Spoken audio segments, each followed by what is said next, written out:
재벌가의 화려한 결혼식 뒤에 숨겨진 15년간의 고통, 그리고 5년이 넘는 법정 싸움 끝에 나온 143억이라는 숫자. 대한민국에서 가장 주목받았던 부부 중 한 쌍이 어떻게 이렇게 끝나게 되었을까요? 삼성가의 장녀와 평범한 배경의 남자가 만나 사랑에 빠졌고 주변의 거센 반대를 뚫고 결혼까지 이르렀지만 그 화려한 시작과는 달리 결말은 너무나도 쓸쓸했습니다. 오늘은 이부진과 이무재 두 사람의 이야기를 들려드리겠습니다. 1995년 삼성그룹 회장의 딸 이부진은 한 남자를 만나게 됩니다. 바로 이무재였죠. 그는 화려한 배경을 가진 사람이 아니었어요. 평범한 가정 출신이었고 삼성 계열사에서 일하는 직장인이었습니다. 하지만 두 사람은 서로에게 끌렸고 4년이라는 시간 동안 깊은 사랑을 키워나갔어요. 문제는 양가 부모님들이었습니다. 특히 이건희 회장과 홍라희 여사를 비롯한 삼성가 사람들은 이 결혼을 강하게 반대했죠. 이무재의 집안에서도 부담스러워했다고 알려져 있습니다. 그럼에도 불구하고 두 사람은 1999년 마침내 결혼식을 올리게 됩니다.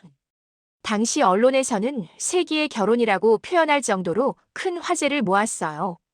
재벌가의 공주와 평범한 직장인의 결혼, 신데렐라 스토리를 뒤집은 듯한 이야기였으니까요.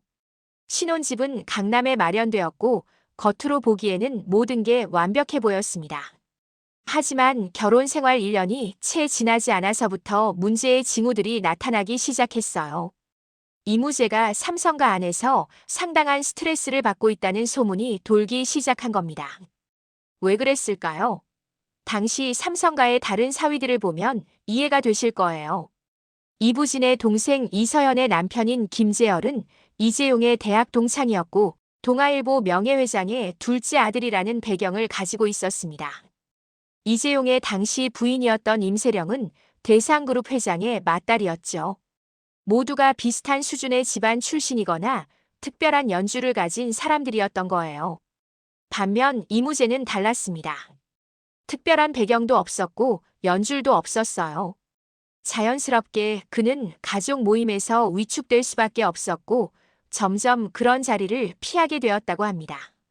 동기들과의 모임에 나올 때면 자신의 어려움을 털어놓곤 했다는 이야기도 전해졌죠.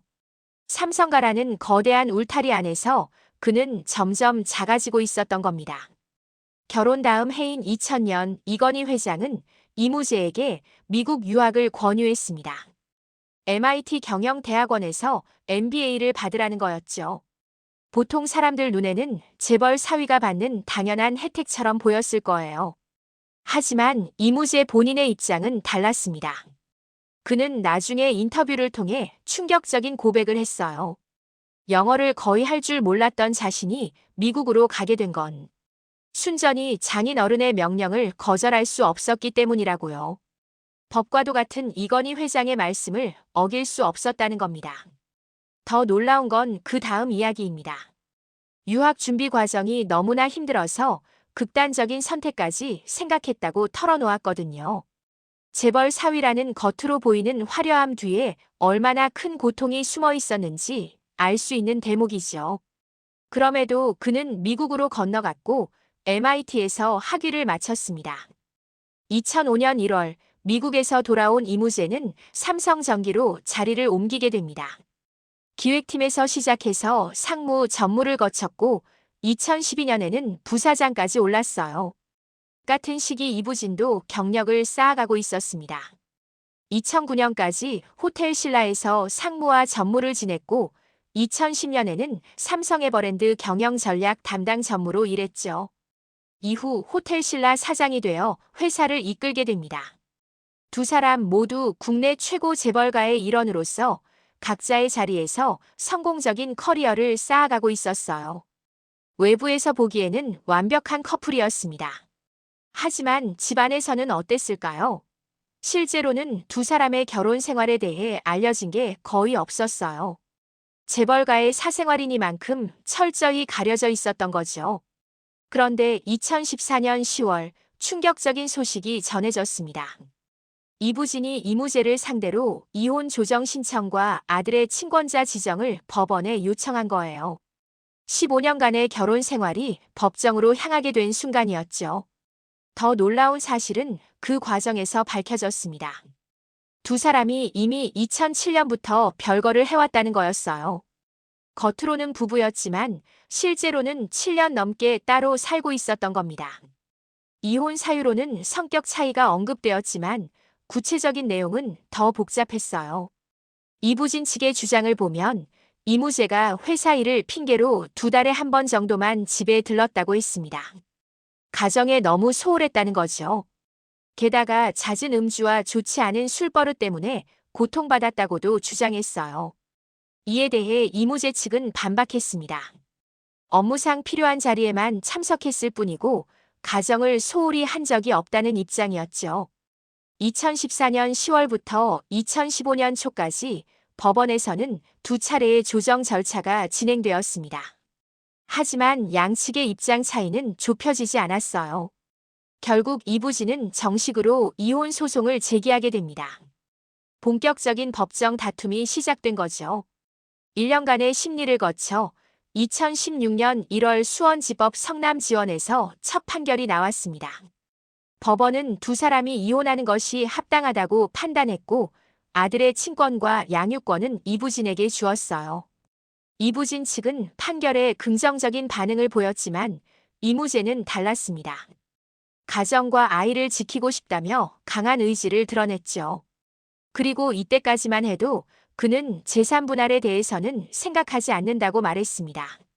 오직 가족을 지키는 것만이 목표라는 거였어요.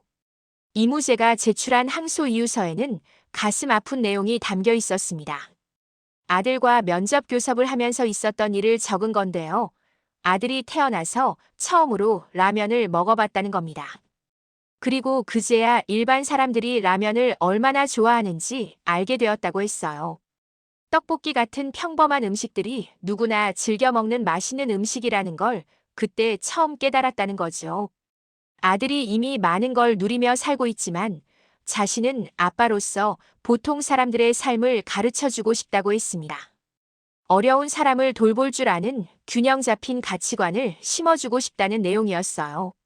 그런데 2016년 7월 상황이 바뀌었습니다. 가정을 지키고 싶어서 재산 분할을 요구하지 않겠다던 이무제가 입장을 바꾼 거예요. 이혼 소송과는 별도로 서울가정법원에 새로운 소송을 제기했습니다. 위자료 1천만 원과 함께 무려 1조 2천억 원 상당의 재산 분할을 요구한 겁니다. 왜 1조 2천억이라는 엄청난 금액을 요구했을까요?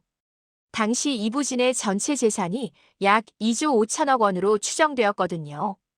결혼 기간이 10년이 넘었고 자신도 그 재산을 형성하고 유지하는 데 일정 부분 기여했다는 논리였습니다. 삼성전기에서 부사장까지 올라가며 일했던 것도 결국 삼성가의 일원으로서 가문의 보탬이 되었다는 주장이었죠. 이와 함께 이무제 측은 전속관할권 문제를 제기했어요. 법률적으로 복잡한 내용인데 쉽게 말하면 부부가 함께 살았던 주소지를 관할하는 법원에서 재판을 해야 한다는 겁니다.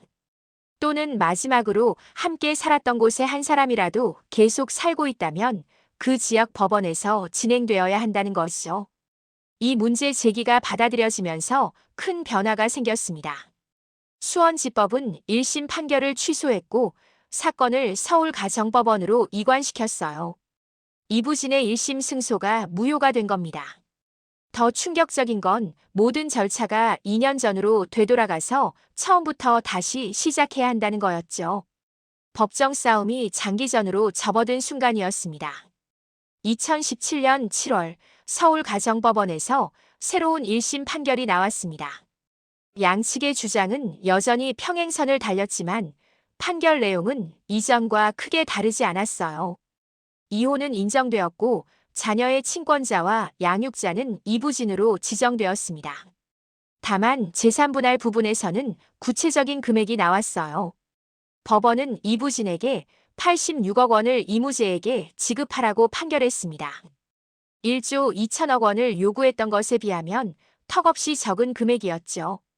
그리고 이무재가 아들을 만날 수 있는 면접 교섭권은 한 달에 2회로 인정되었습니다.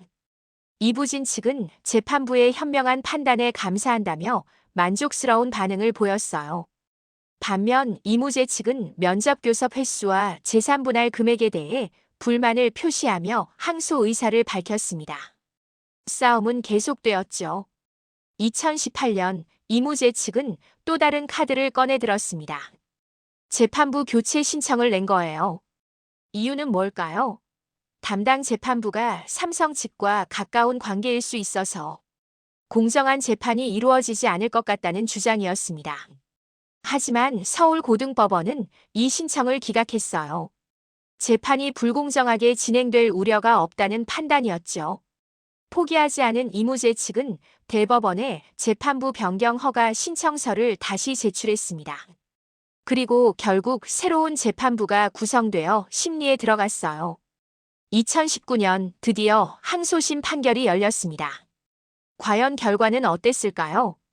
이무재는 공동 친권을 요구해보기도 했지만 받아들여지지 않았어요.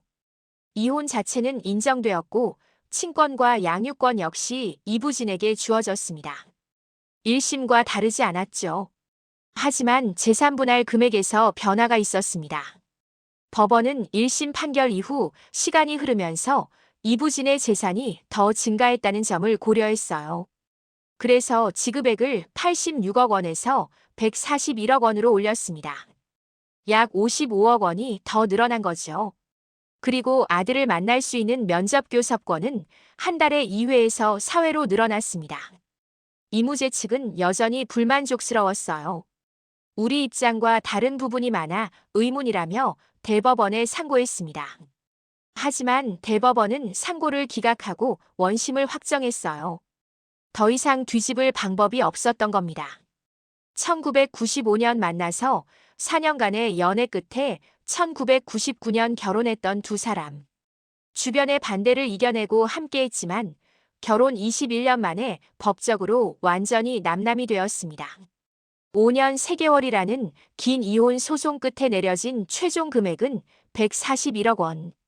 재벌가의 이혼이라는 특수성 때문에 더욱 주목받았던 이 사건은 화려함 뒤에 숨겨진 평범한 사람의 고통과 재벌가 안에서의 위치가 얼마나 중요한지를 보여주는 사례가 되었습니다.